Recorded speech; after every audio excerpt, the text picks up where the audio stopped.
everyone. Good afternoon. Thank you all for joining us today. My name is Nicole Klein, and I'm the Director of External Relations and Expansion for the Policy Circle. And as many Circle leaders who are on this call know, I also am responsible for working with our State Leadership Council members in the various states. Before I hand it over to Judy to lead our conversation today, I want to go over a few things that'll make our conversation today go more smoothly, especially if you're new to using Zoom. So we are recording this conversation. Please turn off your notifications on your computer or your phone by accessing your network preferences or settings. You are all currently muted, so if you would like to participate in the Q&A, you will notify me by clicking on the raise hand button at the bottom of your viewing screen. I will then unmute you and call you by name so that you can ask your question. If you happen to join by phone, you can push *9 to activate the raise hand feature and request to participate. You may also submit your questions using the Q&A feature at the bottom of your screen, and I will ask your question for you. I now would like to introduce one of my colleagues, Judy Willard. Judy is our Circle Membership Director here at the Policy Circle. She holds a bachelor's degree in communications with a concentration in radio and television. This led to an early career as a disc jockey and then television host. She took a sabbatical from the paid workforce to raise her 3 children and to volunteer at their school, where she would eventually rejoin the workforce as a substitute teacher for 6 years. Her love for current events, politics, and policy gained momentum when she began working at the Illinois Policy Institute. That 5-year journey led her to the Policy Circle, where her main passion is to motivate and inspire women who are embracing a new civility of conversation. So I will now turn it over to Judy. Thank you, Nicole. Hi, everybody. Thank you so much for joining us. I just want to let you know that, you Circle leaders are, I love to say it, you are the wind beneath our wings, and we really appreciate you, and we are excited to give you this programming because, we want to give back to you. You bringing these conversations to your community at the community level, that's a game changer. So we are rolling out this, this is the first of the Circle Leadership Series, and we're rolling this out to support you and your personal and your professional development. It's a thank you to you for all the hard work you do for the Policy Circle and starting these conversations and changing the landscape right where you live. So super excited to introduce you to Jenifer Sarver, our first guest. So that makes you super special, Jenifer, our first in our series. And I'm going to give you Jenifer's bio. It's impressive. It's going to make you all want to rise up to your best self. Jenifer loves storytelling and has built her career around helping others tell their story. She has more than 2 decades of experience in media relations, crisis communication, speech writing, and media and presentation skills training. In 2014, she launched Sarver Strategies, which helps corporate and nonprofit clients develop their narrative and then preparing them to expertly deliver that message. She is passionate about community engagement, promoting and advancing women, and helping young people define and pursue their passions. This is where it gets really impressive and where I'm a little bit jealous. She has a master's degree from American University in Washington, D.C., and a pair of bachelor's degrees from UT Austin, where she spends the bulk of her time volunteering and cheering on the Longhorns. She is the national board chair of the Women's Public Leadership Network and on the advisory board of the LBJ Women's Campaign School. She is on the advisory councils of the Moody College of Communication and the Annette Strauss Institute for Civic Life. She was a member of the 2010 Leadership Austin Essential Class and a member of the Texas Lyceum Class of 2014. In 2017, she was selected as a Presidential Leadership Scholar, and she is a fellow of the inaugural class of the Civil Society Fellowship, which is a partnership of ADL and the Aspen Institute. And I love this. Jenifer ran in the 2018 Republican primary to represent Texas' 21st Congressional District in the U.S. Congress. Jenifer, welcome. Thank you so much for being here with us today. Thank you, Judy. I'm so delighted to be with you, but I have a question for you first. Sure. You just said that you were a DJ. Did you have any fun DJ name? No. Okay. I should have made up a new one. If I could refer to you by your DJ name if that was the case. That's awesome. Thanks for asking. I should have come up with something a little bit more fun than Judy, for sure. I tease my mom. I don't like that name. Okay, so Jenifer, we gave all of our circle leaders that wonderful video that you did, the quick tips, and but let's just recap it so that in case they didn't see it, and it's just more fun to hear it directly from you. So, you know, eye level, standing, lighting, and smile were your 4 points. So go over those for us. Yeah, you know, when the pandemic hit and all of a sudden everybody was spending a lot more time online, I quickly saw that folks were having a hard time translating their communication skills online. A lot of people aren't comfortable public speaking, and all of a sudden they found themselves having to be on camera with strangers, with coworkers, with bosses, sometimes job interviews or media interviews. And I realized there was a few things that people were getting wrong pretty consistently. And so I thought I'd put together just a short video to offer some tips. So the key tips are this. One is when you're on camera and you're in a meeting, especially if you're presenting, and so think about if you're a policy circle leader and you're leading your policy circle, I want you to think about having that camera at eye level, which means don't have your laptop on your lap, don't have it below you shooting up this way, which isn't a very flattering angle, but put that camera up high. So I have a standing desk, so it goes up and down. I'm standing right now. So I can look eye level into the camera. If you don't have a standing desk, you can get a box. I know a lot of us are having Amazon packages delivered daily. So use some of those boxes to create that standing desk or a stack of books, but raise that camera up eye level because that's gonna give it a better angle, just an overall better image. The second thing is to think about your lighting. The biggest mistake people are making is being backlit. So if you're in front of a window with your light shining behind you, you appear as a shadow. You want the light facing you. So you want to face the window. Natural light is the best. So you want to have that natural light facing you. But if you don't have natural light, you can take off the lampshades off some lamps in your house and put that around you. Or you can purchase a ring light. That's what I'm using right now. Just a simple ring light I bought on Amazon that is actually on a tripod so I can move it up or down with my desk. And so that shines and it illuminates my face. The way that we communicate with people is through our eyes. And when we're not face to face with people, if you do that via camera, you want people to see you and to see your face. So that lighting is really important. I'm a believer in standing if I'm presenting, but that's just whatever's more comfortable to you. I want you to have good posture. I've seen a lot of people kind of slouching on their couch as they're talking and presenting. And if you're having a happy hour with your girlfriends, that is fine. But if you're having a business meeting or having a policy discussion, I want you to be active and engaged. And you can sit down, but sit on the edge of your chair. That's going to help you be more engaged and help you have better posture. Also, smile. That is one of the most important pieces of advice. We're all a little stressed right now, some more than others. Sometimes a smile can really make a big difference. So I'm a big believer in that smile. Make sure that you stop periodically, take a breath, and smile. Those are the big pieces of advice. Yeah, those are great. Thank you so much. So as circle leaders, we are used to facilitating face-to-face roundtable discussions. You hit on some of those, you know, like, so it's going to be different when we're in this virtual environment. So what are maybe some of the key things our leaders should do and know about facilitating a virtual discussion? Yeah, I think that there is a little bit more pressure on leaders to be intentional and to be really present, especially online. And so you have to be aware of the technology, begin to practice as much as you can, put together some practice calls with friends or family so you can test out some of the features of whatever platform you're using. But you also want to be really intentional about acknowledging everyone on the call. So a few simple things, like I think it's important to make sure you have your name or your organization up there. So I've been on calls with people and it says Jack's mom at the bottom. Well, I don't know Jack's mom's name. So it's helpful for me if Jack's mom would put her name on the screen. So you can change that. If you're on Zoom, you can just click on your name. I could change my name right now. Like I'll do that just to show you. So I clicked on it and I just changed it to Jen Sarver.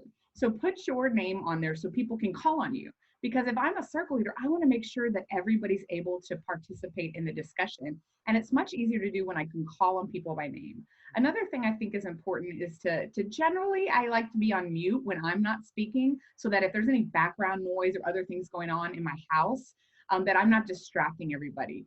those external noises can be really distracting. And I've been on calls where people have papers they're shuffling close to their computers, forgetting that the microphone is on their computer. So in general, unless you're speaking, I would keep your microphone muted. That means as the leader, when you call on somebody, you might want to say, hey, Judy, why don't you unmute your mic? Because I'd love to hear your perspective on this. So that gives Judy the heads up that I'm going to call on her and that she needs to remember to unmute the mic. I think also we all need to give each other a lot of grace during these times. Not everyone is as comfortable with the technology. So if something crazy happens, just acknowledge it and say, no problem, don't worry about it. We'll get back to you in a minute. If something happens in your house, animal or people walk through, we've all seen the videos of a husband walking behind somebody with boxer shorts on. Be very aware of where the button that says stop video is. So you can quickly stop that video in case something happens. So I'm going to stop my video really quickly, and you'll see that I have a picture of myself there. So it's not incredibly disruptive. It just shows really quickly, it shows my face. But if something happened and I wanted to hide what was going on in the background, I could be aware of that. So just be aware of where those tools are. And as the leader, be very intentional about calling on people and engaging them in the discussion. I think that's really important. Another tip, Judy, is to be really have a good agenda. So lay out the plan for what's going to happen. Let people know what to expect. If you're going to have an hour-long meeting or an hour-and-a-half long meeting, let them know that and be on time. I think people want you to be respectful of their time. And a lot of times there's calls backed up one against another. So you want to be respectful of time, but people want to know what to expect. I think some of the best meetings that I've been a part of lately is when they send readings and information ahead of time, encourage me to review the material so that when we get to the meeting, we can jump right in. I think that's really important to give people the tools that they're going to need during the meeting, let them know what to read ahead, and then to ask them and engage with those questions that you've set out ahead of time. Do you think it's best in a virtual environment to call on people individually in a, like a patterned way, or, should it be more randomized? I generally think random is fine. It might be easier for you as the leader to kind of go along if you're doing a Zoom call and you have, 12 boxes. Just know that not everybody's setup is the same. So what you're seeing may not be what everybody's seeing. So I've been on calls where somebody says, okay, go to the person to your right, which isn't the same person as I'm seeing. So just know that you need to call on those people's names. It can be in a pattern as far as you can tell, just so you can keep organized. But I would just pay special attention to the people that aren't speaking up. We always know that there's folks who are going to be really comfortable to jump in and add to the conversation. And frankly, if you have those people that are talking too much, you need to let them know. Just say, hey, I know you have so much to add on this, Judy, but I'd love to hear what somebody else has to say. Or let's talk to somebody who hasn't said anything yet. And that requires a little bit more of a moderating skill and being comfortable with kind of jumping in. Because you don't want somebody to dominate a conversation. You also don't want somebody to be silent the whole time. Give people an opportunity with kind of open-ended questions. I wouldn't ask very specific, detailed questions. That's going to call them out in case they haven't read the materials. But if I just said, how does this strike you? Or what questions does this bring up for you? Those are kind of open-ended questions that people can take in any direction that's helpful to them. Yeah, that's true. This is going to be a fun, I'm going to really enjoy your answer to this, by the way. We know that effective facilitating actually requires active listening, right? Because you have to be paying attention to people and stuff. But so what are some of your tips for listening when you're facilitating, but also as an attendee, when you're attending these meetings, how are you an active listener, Yeah, listening is one of the most important skills that we can all develop. My dad always reminds me that God gave me 2 ears and 1 mouth. And so I'm always trying to say, okay, let me stop and listen to people. And that can be a little bit difficult in this virtual environment. So it's important to pause and take some natural pauses throughout.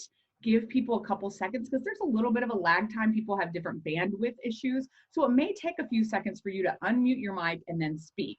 And so I want to take pauses on a regular basis to give people a chance to communicate. You also can use the Q&A and chat function, but that again requires a lot of the moderator. So I need to be looking down here to see, what's going on in the moderating. But it's okay if I said, let me just stop and look at the Q&A, see what's going on. Narrate for people what you're doing. Don't try to appear as if you've got it all under control and you're perfect. I'm going to say, let me stop and look at these questions so that I can read them out loud, or look at these comments so I can read them out loud.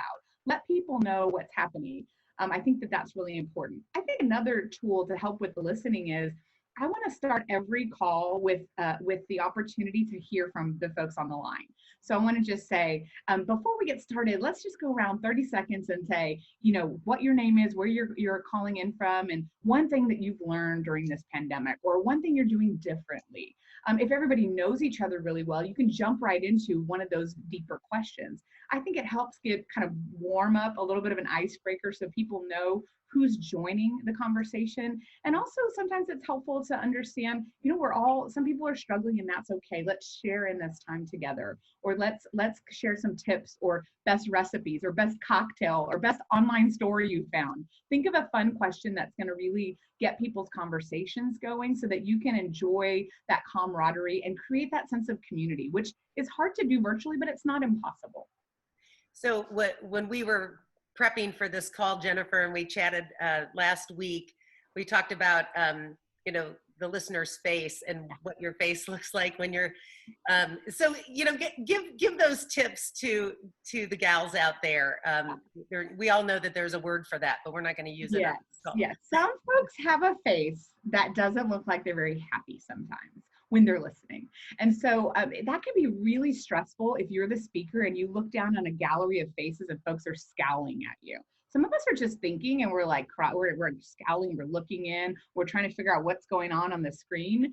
If you know you have one of those faces, I want you to work on a neutral face. And there's 2 tips that I have for how you can work on that face. So the first one is to kind of suck in your cheeks a little bit. So if I'm just listening to Judy and I want to make sure that it looks like I'm smiling and engaged and interested, I'm just going to do this.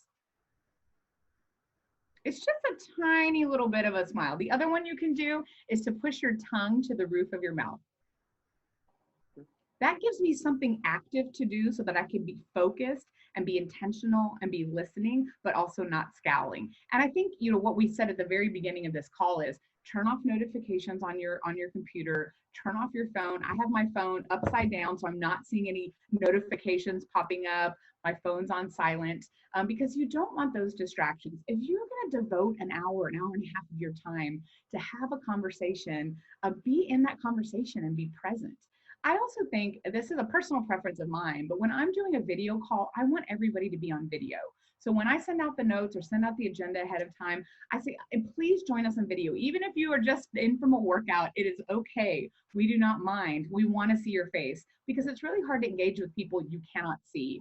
And oftentimes you forget about all the voices on the phone. So I ask people as much as possible to show themselves on video. Do not feel bad if you don't feel dressed up, if you don't have your hair done, if you don't have the lighting. We'd rather see you and engage with you because it's really hard to do that with just a voice on a line.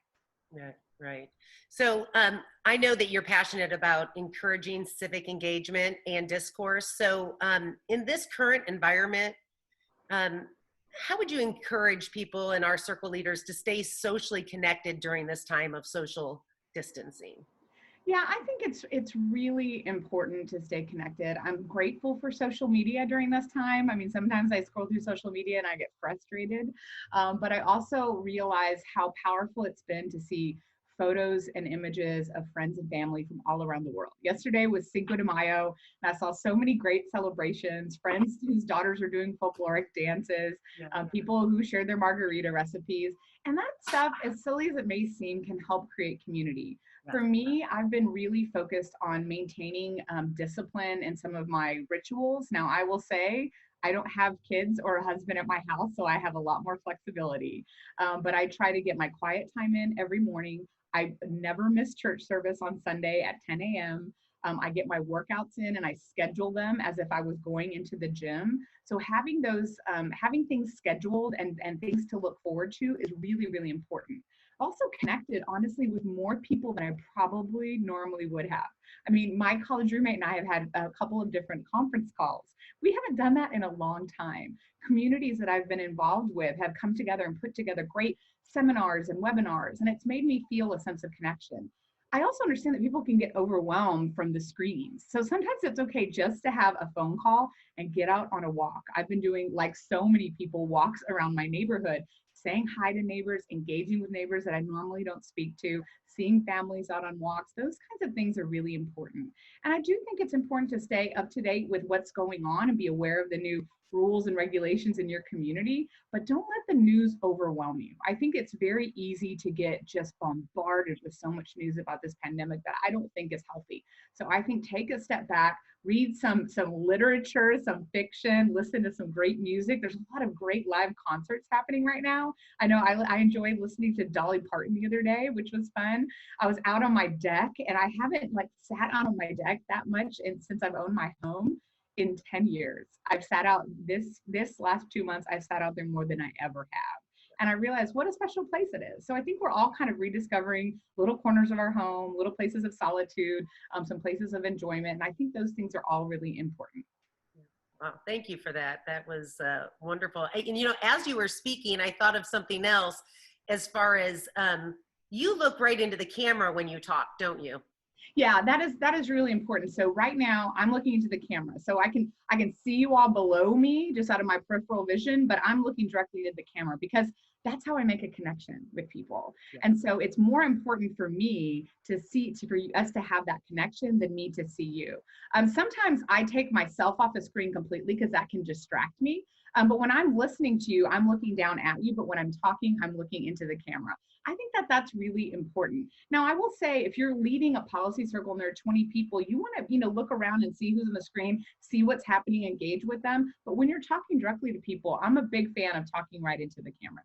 Yep, I like that. Thank you. It feels odd at first, you feel strange, but then you realize what other people are seeing. It looks like you're looking right at them, and exactly. I felt that when you were yeah, so looking into the camera, and especially there's some people have different setups and it depends on your kind of technology setup, but sometimes people are looking way far away, which is really, really distracting. So you might not have to look directly into the camera, but as much as possible, look close into that camera, and connect with people as best as you can. Listen, we're all trying our best, so do what you can to look into that camera and engage with people. Great. Okay, Jenifer, this is so fun to have you here. And circle leaders, as we transition to hosting these virtual conversations and adding virtual to our repertoire of ways to meet, there are unique ways to create the event on our website. So we actually brought Molly Irvin in to help us give you just a quick, tour of how that works, how you would set up a virtual meeting on the website. So I want to introduce you to Molly for those who don't know her. Molly is the Director of Technology and has been with the Policy Circle since its founding in 2015. She has served in a variety of functions in addition to technology, which includes operations, communications, and policy brief development. She holds a bachelor's degree in communications from Northwestern University, and Molly began her career in consulting, where she focused on improving corporate success by optimizing the potential of its people, specializing in large-scale technology rollouts and workforce adoption. And for the now mother of 3 teenage boys, the Policy Circle represents a replay of her formative years in DC from a family of 3 girls, where she attended an all-girls school since kindergarten. She is energized by the mission to both educate and encourage women to share their minds and step up as civic leaders and influencers in their community. So Molly, give us some website wisdom. Okay, I am going to go ahead and share my screen, and because I'm going to be working from a script and sharing my screen, I'm going to also close my camera. And Jenifer and Judy, I'll ask you all to close your camera as well so we can have people focusing on the screen.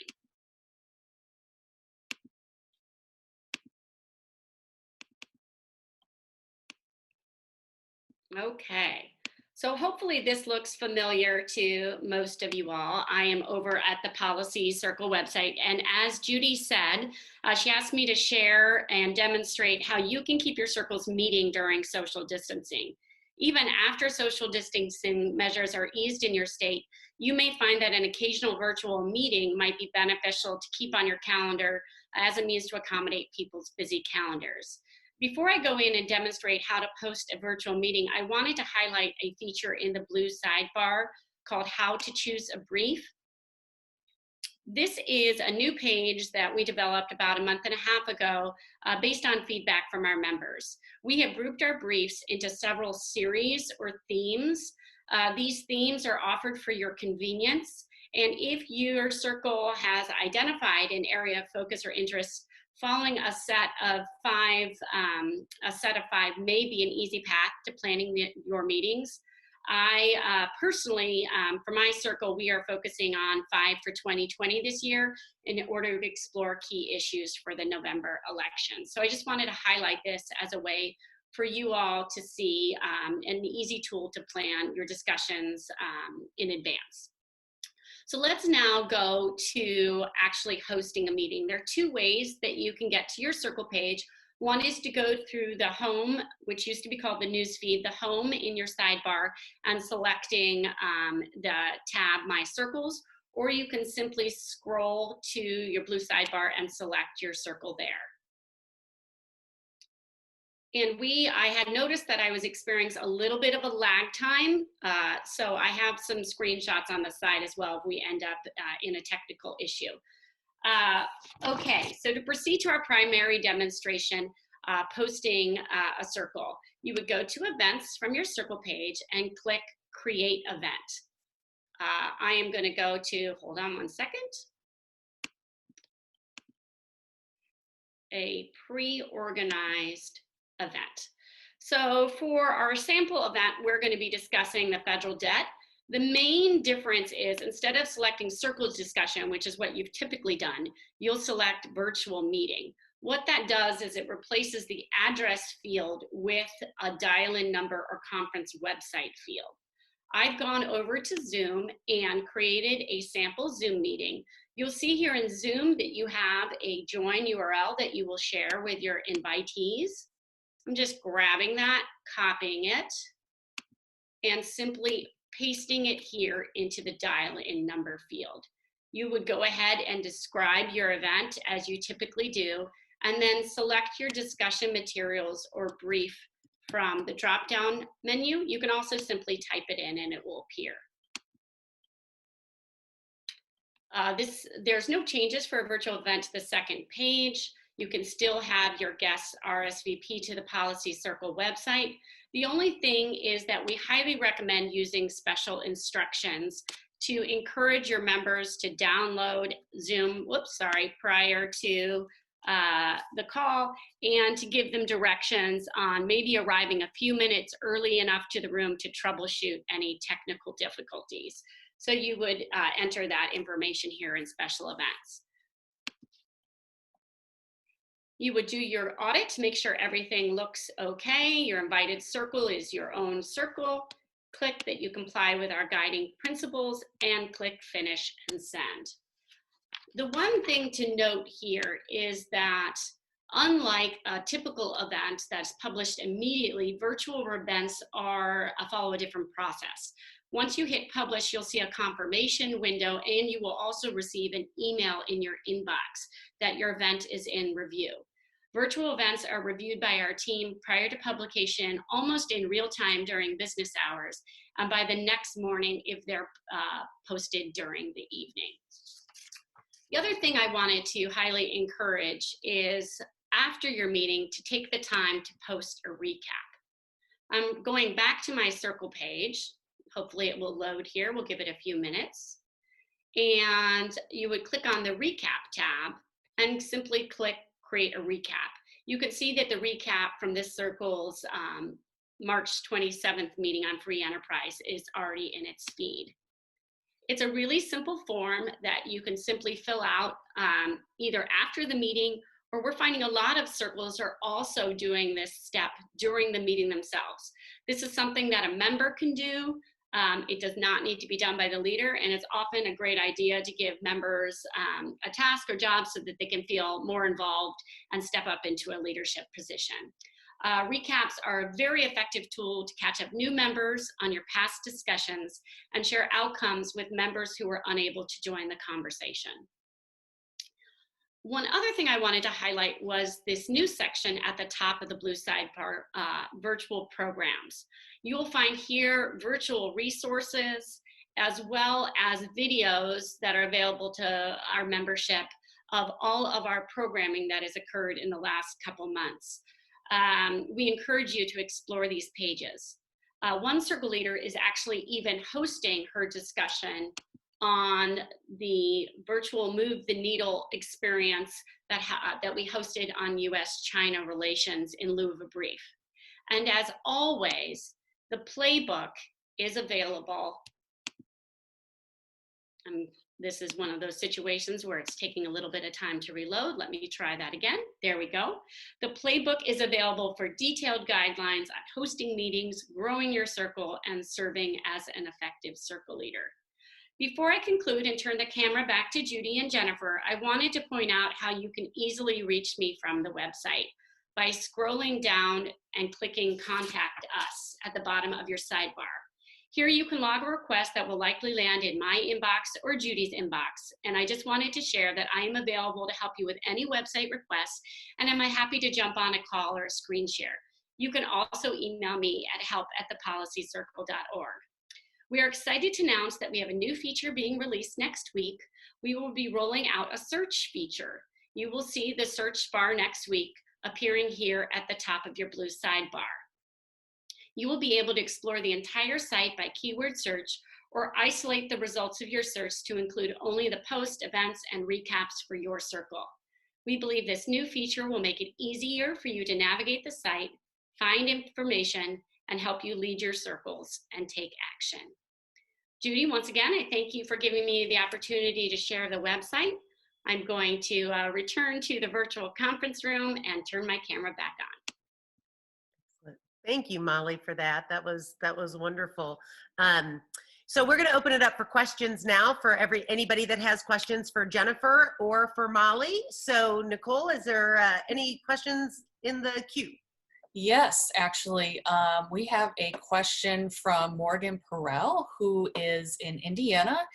Morgan is a circle leader, and she is also a member of the Indiana State Leadership Council. So Morgan, I'm going to unmute you here, and you should be able to ask your question. Oh, I was just curious if you had any recommendations as far as how big is too big for a Zoom call? I'm happy to give you my perspective on that. I mean, I've been on calls with up to 30 or 40 people. It's hard to have a dialogue with that many people. So, you know, if you're really trying to dialogue, I think, 12 to 15, even up to 20, it just requires that you as the circle leader call on people and engage with people. But one of the nice things about Zoom is you can see everybody on the screen. That's why, from a technology perspective, I've done Google Hangouts, I've done the Microsoft Teams, I've done all sorts of different channels, but Zoom allows me to see everybody, which I really enjoy. And so I think that you can have a lot if you really want to have a good discussion. To me, 12 to 15, but I don't know what your preference is from the policy circle standpoint. Yeah, okay, thank you. Yeah, thanks, Morgan. Great question. We have another question from Liz Parker, who is a circle leader here in St. Louis. So Liz, I'm going to unmute you so you can ask your question. Let's see, unmute.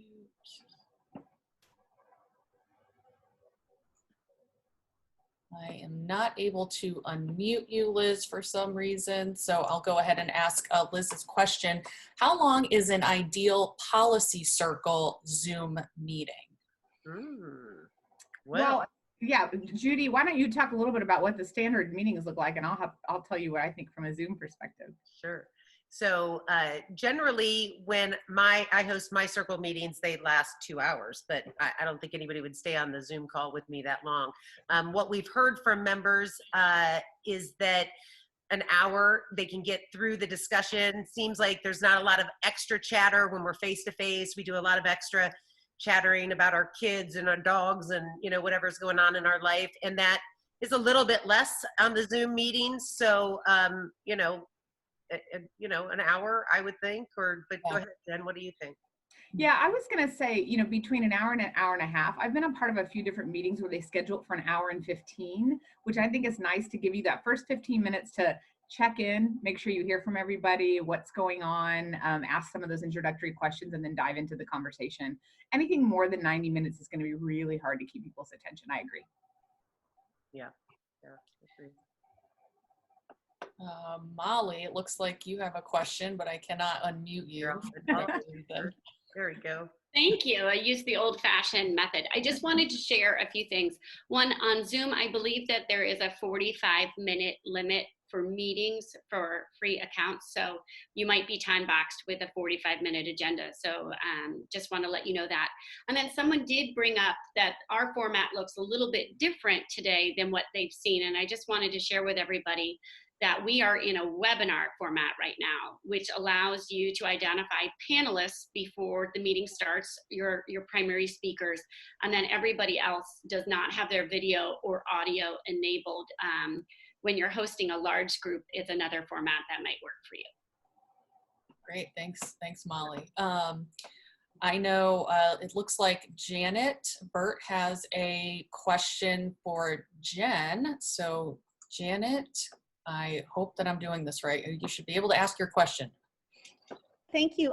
Jen and Judy, you both are looking straight at the camera, and it doesn't look like your eyes are diverting to read notes of any sort that are helping you to facilitate your talking points. So Jen, maybe you can first address how it is that you're able to get all your points across when you're speaking for a 2 or 3 minute period of time, and where those physical notes are. Are they like taped to the back of your screen or next to the camera? Because your eyes don't look like they ever dart. Well, Janet, I don't have any notes, so that's my secret. I am just speaking from memory and from the heart and from experience. I will say that that's one of the reasons why anytime I'm doing a presentation, I always appreciate the opportunity to have a pre-call. And so we got on the phone last week and talked about this conversation and the points that we wanted to hit. The more that you can be prepared, the more you can be ready to speak. I've done a couple of like videos. If you watch the video that I've done, I didn't do that with notes either. That doesn't mean I didn't do 9 or 10 takes of the video before I got it just how I liked it. I did a short video for my church the other day, and the pastor asked me to read scripture. And while I could remember scripture as a child, for some reason I was having a hard time with this one. So I did tape the Bible verse right next to my camera. And so you could see me kind of looking a little bit to the side, but it wasn't that noticeable. So if you are going to have notes, and it is totally fine to have notes, and look off to the side and let people know. I mean, I think that's what Molly said. Listen, I'm going to go through my notes because she has key points that she wants to make sure she hits. And so when Judy was giving our bio information, she's looking at those key points. So I think it's fine if you look off screen for those notes. Just let people know you're doing it. Otherwise, the more you can be prepared to kind of internalize content or key messages that you want to deliver, that's kind of my strategy, is to make sure I'm as prepared as possible. So I don't need notes for some of these things. I have notes, Janet. And they're on a clipboard, and they're leaned up on the wall right next to it. And so I have a lot of them memorized because I've read it so many times. So I'm able to just kind of look over at them and get the gist of what it is I was going to say, and then move over, move my eyes back over. So yeah. Okay, thank you. Yeah, thank you. We have another question here, as I'm looking at 2 screens to make sure I'm capturing everyone's questions, speaking of notes, from Stacy Smith. So Stacy, I'm going to find you here and unmute you so you can ask your question. Stacy. Can you hear me okay? Yes, welcome. Oh, okay. Thank you. I had started a policy circle group back probably the first year they had policy circle in Georgetown, and my group kind of, I hate to say it, went kaput, and maybe it's because of my leadership. I don't know. We had a very small group, and it was mostly friends, but probably not a lot of passionate people. Anyway, I live in Burnett now, and I would love to attend one of your policy circles, Jenifer, sometime if that's available to me, just to kind of get me rolling again in my area. Does that make sense? I'll just say two things. One is I'm sure it had nothing to do with your leadership. So thank you first for stepping in and being a leader. Sometimes these things have life cycles. I think that's quite all right. I don't lead a circle here in Austin, but I do know there is one. Ellen Troxclair recently. Yeah, I listened. I listen to her on the radio all the time. Yeah, and it's like I feel like so disconnected because I'm way out in the hill country. Yeah. But it's not for, I work in Austin every day when we're not social distancing. Yeah. So I think that Ellen's would be a great one for you to join. And I'm sure Molly and Judy have other thoughts here. Yeah. Okay. All right. Yeah. Sounds good. Thank you. Thanks. Thanks, Stacy. We'll Judy or myself will connect with you after this call because there's a lot of opportunity in Austin. So thank you for coming on and kind of letting us know where you are in your journey and your journey with the policy circle. Okay, thank you. Yeah, thanks. Last call for people who want to raise their hand and ask a question. While we're doing that, I thought I would also just share with everybody that I had my first virtual Zoom discussion last night. That went really well. Even though you've probably seen the Policy Circle's done a lot of virtual programs at this point, I was still a little nervous. And one thing that I wanted to highlight that Jenifer and Judy had touched on, we like to incorporate a roundtable discussion model, right? So I actually wrote down the participants' names and made sure that every round I went back through in that order, because people's faces are moving on the call and they tend, depending on who's talking. So I just thought that was a good tip. And we will be sending a tip sheet out after this call that has all the tips that Jenifer talked about and some of those really to-dos that you can do or have in front of you on your call. So looks like we have another question from Barb Moore. So Barb, I'm going to go ahead and unmute you so you can ask your question. There's that pause that we like to do when you're using technology, right? Yeah. It looks like she's still muted. Let's see. Okay, Barb, go ahead.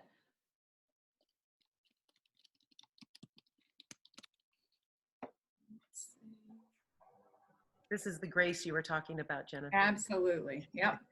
Well, should we read it, Nicole? Yes. Barb's question is, and Barb is a circle leader in Illinois. Can I create a Zoom meeting with friends from other places and keep it going after quarantine? Yeah, I mean, that's a policy circle question, but I will just tell you, there's a number of different groups I'm involved in that normally I can't make the meetings or they're always a conference call, but being able to be on video has made me actually more engaged. And I feel more participatory because I can see people. And so I think that there's this wonderful opportunity to invite more people in that normally wouldn't participate. And who knows, maybe they'll go off and start circles in their own community. True. Yes, absolutely, Barb. The more, the merrier. Yes, we want all these women to be part of conversations and to read the material and to be educated and inspired. So definitely, the more, the merrier. I was going to ask you earlier, Jen, what is your favorite? We're talking about Zoom right now when we're using Zoom, but is there another platform you like better? No, I prefer Zoom, and I've been using Zoom for a long time. I think that one of the features I like best over, I think, WebEx, Microsoft Teams, and Google Hangout, you can't see everybody on the screen at the same time. It rotates around. And Zoom, you can see everybody at the same time. So if I'm trying to have a meeting with 12 or 15 people, I want to see all of them. And so that's one of the reasons I like Zoom. And Molly did hit on the point that Zoom, the free accounts do have a 40-minute limit. I will say that you can get an account for an annual fee of like $150. So that's what, $12 a month or so. For me, it was worth it to invest in that because you can hold unlimited meetings for as long as you want. And I've done some happy hours and game nights with friends that were 2 and 3 hours long. And so if you're able to afford that investment, that's certainly worth it. But I do prefer Zoom over all the channels. And they did have some security issues at the very beginning of the pandemic. I think they have addressed them, and I think that they're working working to continually close those loops, but always making sure that you don't publicize your Zoom address. Don't put it out on the internet, only give it to people individually, I think is a good tip, because you don't want people jumping into your meeting who are not invited. For sure, for sure. Do we have any other questions? We've got about a minute left on the call, and I don't want to be respectful of everybody's time. Molly, do you want to address Liz Parker had some follow-up questions? Yes, I responded in the chat, but I'm happy to verbalize it as well. Liz was asking, she had missed the detail information on how long it takes for a virtual event to be posted. If it's made during the day, we respond pretty much in real time. You can expect us to post your event within an hour. Most likely it's going to be within 5 minutes. If you post during the evening and our team is off away from our desks, it will be done first thing in the morning. If there's anything urgent and it is not being posted immediately, feel free to email me directly at help@thepolicycircle with a plea to give it my attention immediately, and I'd be happy to do that for you.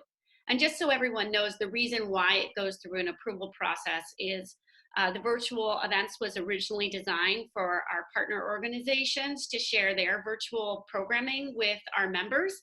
And it just happened to roll out the month before social distancing began. So we were prepared, but the approval process is more for partner events. We don't typically delay a publication of a circle discussion. Thank you. Thank you, All Mom. right, Judy, you want to close it out for us? Yes, so we have a poll that I'm going to launch right now. We would love to have you take that poll, give us your feedback. It makes us better. And I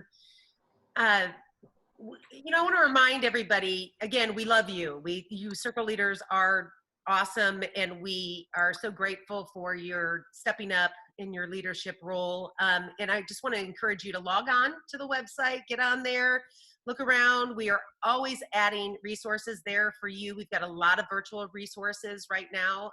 We've even had circles host virtual meetings and watch the Move the Needle events together if they missed them. So that can be a circle meeting idea for you. So again, like Nicole said, we will be sending out a tip sheet after the call today.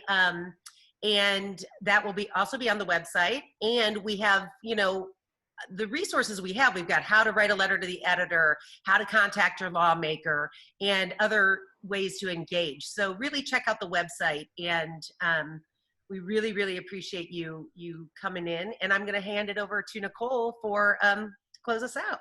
Yes. Well, thank you everyone for joining us. And thank you, Jen, for just being so gracious with your time and sharing your expertise. I know you're doing these presentations a few times a week, so I feel like I got a crash course in how to do this. So that's great.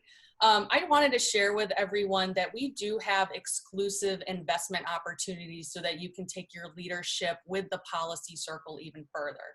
So as many of you know, the Policy Circle is a grassroots 501c3 organization, and our continued growth and impact is dependent on funding from our circle leaders and from our members and other partners who might be on this call. So we have created some new giving levels and membership opportunities that provide you with access to exclusive events, resources, including special concierge services for managing your circle. I think Stacy is a perfect example of how we're going to make sure that you're completely plugged into another circle and getting off the ground. You can also sponsor a membership for another woman. So as you're thinking about the women in your life, they might feel really disconnected right now. And so sponsoring them to become a Policy Circle member might be a great opportunity for them to advance their leadership development during these times. So your support obviously is very vital. I want to make sure that you know where to make an investment, which is thepolicycircle.org/invest. So I hope you'll consider going there and making a donation today. So thank you all again for joining us, and we'll see you on another Circle Leadership call. Thanks so much.